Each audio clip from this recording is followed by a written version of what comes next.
All right, Mopar people, welcome back to the channel. I'm just Mopar Joe. I just realized I owe y'all a part 3 to our air install. So this is a universal kit from Classic Auto Air. You could literally put it in anything. And I've kind of been putting it off, trying to get the underhood stuff done.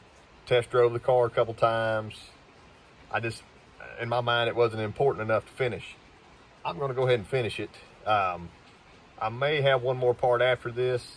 I wanted to show you some Underdash stuff and how I mounted these controls and get my vents hooked up. A lot of that's it's probably a half day or full day's work to get all that stuff done. Let's go to it. So the wiring is pretty straightforward. I think I had filmed this and actually deleted the video because it's been 2 months ago when I did that. But anyway, it's all pretty straightforward. Stuff plugs in. The ECU module, I got it mounted under the dash. I'll show you that. My controller, I mounted right here.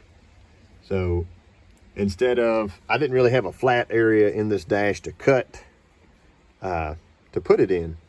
And I didn't really want to tear this out, tear it up, whatever, and try to do something. It would be weird if it was sideways. So there just wasn't a good space for it.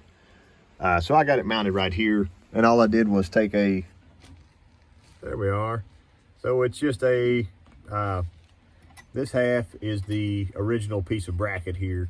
The other one, I just took a L piece of this basically thin galvanized aluminum or steel or whatever it is, tin. Instead of using this bracket in the center, I just went ahead and made myself an L bracket. So this thing is super solid. Like, I'm basically pulling the dash when I mess with it. That's the three-way or 1, 2, 3 switch.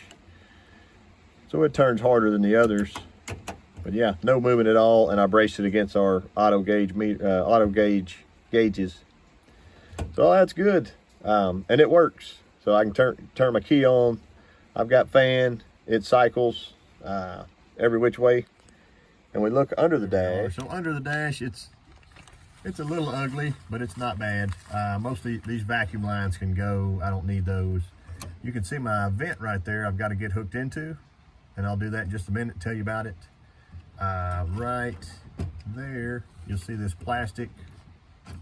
There it is. That's the ECU controller, or the controller for the AC.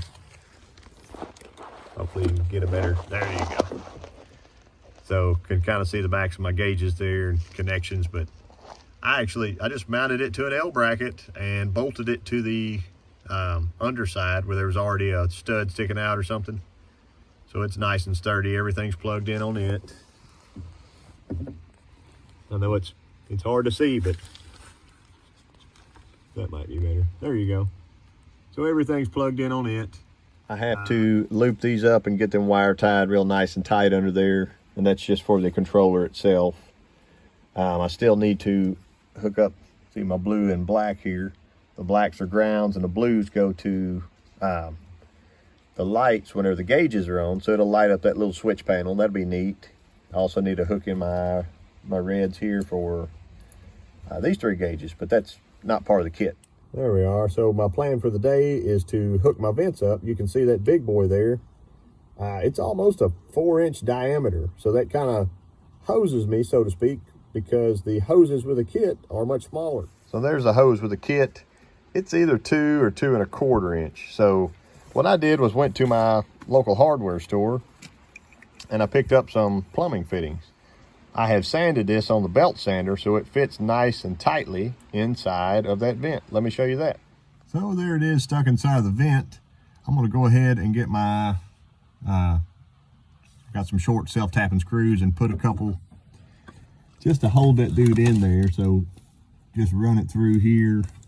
If I can get 2 in, that'll be nice. 1 will probably hold it because this thing is super tight in there. And also I will get it wrapped up with my tape. It might be overkill, but I think running that sticky aluminum tape all the way around it with a nice tight seal, that's going to help it out. And that will get that vent covered. So basically that vent can be used for to blow in your face or for defrost, which is cool. but I'm going to probably have it just set to defrost, and that way it'll have its own independent circuit. So my other step will be go ahead and slide this dude into the big pipe, but probably before I screw it, and I'll go ahead and figure out how I'm going to run it to the other part. So since we're doing defrost first, it says when routing the hose, the less bend on the hose, easier air will flow. So anyway, the two front ones are the defrost, and I'll run the one that's closest to me up to that vent now. I'll kind of show you where it's at on the upper side. One, so you can see it facing me there. I'm not going to actually trust the diagram. I'm going to go ahead and turn on defrost, and then find the two that blow out of there, just to be safe. I don't want to hook up the wrong one, cut the hose, and then have to redo something. So here we go. Okay, so we got our key on, so we can hear us blowing.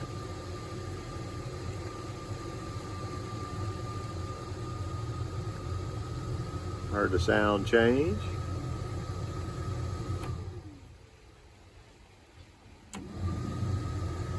And I'll run my hand up.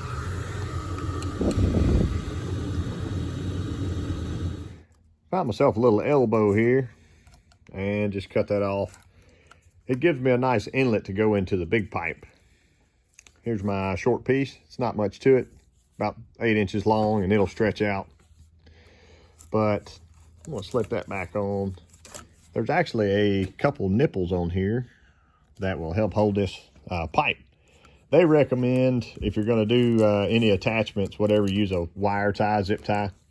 Instead of me doing that, I'm gonna use some mechanics wire and the old trusty twisting pliers here, and I'll set you up so you can see what that looks like.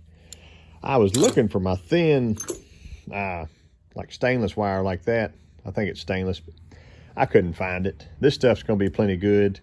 I got it double wrapped, and just do a kind of a quick, careful deal on it, and you'll see how it works. So we just cross them. I like to go about that much. Leave some out so we can get a twist started. But an even twist. Something like that.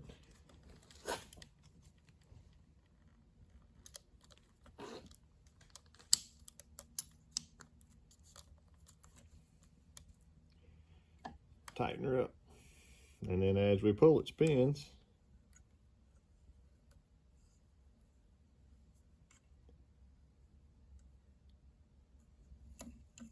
See how nice and tight that's getting. Tight, tight, tight, tight, tight. And then it will break off where it wants to, like that. Leaves me 2 or 3 little curls there. It's not coming off. That's it. So here's where I am. This is what the underside of that box looks like. All this stuff is up, and my firewall wraps right there, basically. I've got about 2.5 or 3 inches between the top of this and the firewall, and I'm showing you here because it's hard to get the camera in there. I've got that hose hooked up to this vent nicely. I got that hose hooked up to this vent. It's an aftermarket that I mounted under the dash. I've got that hose hooked up to the top defroster here that also can be a face vent if you pull it up. Works nicely. That one has been the bane of my existence because it's got to go to that defroster vent. And I can't, for the life of me, get that hose stuck on there. I've had to lay upside down, backwards, crooked, all around. And it's to the point that I'm going to have to drop that box back out of there. And I know it's not a big deal. It only takes 3 or 4 bolts, but I've already been running stuff around it, so I need to be careful with it when I pull it down. But when I do that, I'm going to hook up these two, boom and boom, and they're going to go to that far vent over there. So it's a factory vent, and it's actually like it's a double size vent. It's wider than this one. Instead of me mounting another one of these under the dash here, because I mean, we're already getting kind of busy under the dash. I don't need to keep mounting things. It would be a vent, another vent, a switch, some gauges, a vent, and a vent. That's a lot. So we're going to go double into that dude right there. And if ever he wants more blowing on his face, you just switch it to defrost, which this has a switch where you can go between like that, and that would blow from your face and the defrost. So that would blow out of these vents and out of the face vents that would be up here. So let me get that box pulled down. I'm going to go ahead and make my other connections on top of that box whenever that box is down to save me so much frustration. Here we go. So you see I dropped my box down, and I was able to get one of my metal ties on that one right there. She's pretty stout. The front one is that defrost, and the one on the other side of it, see it there, is the other defrost. So that made my life so much easier. I just pulled it out of my bracket over here with these two bolts, let it hang down. So it, in theory, should go up a little bit easier. If I spin you around, you can see my connection into that opening there. The hose was pretty tight. I went ahead and put a self-tapping screw through it where it can't pull out. And I put a little aluminum tape on the corners. I may try to wrap all the way around it one time. The hose is basically down in here 2 inches, so it's not really going to leak anything or pull out. But I don't know, I just wanted to kind of give it something a little extra.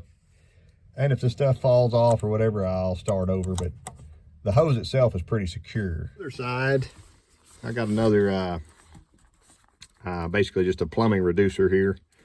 Shot a couple screws in it, so you can see if this fits into my opening on that better, I'm going to use it, and that way it will give me something more rigid to screw to as well. Just thinking outside the box a little bit. It's time to finish this thing up. Let me show you what she does now. Okay. Still got a little mess in the floorboard. That's okay. Got our key on. We're on our forward-facing vents. She blows. She blows.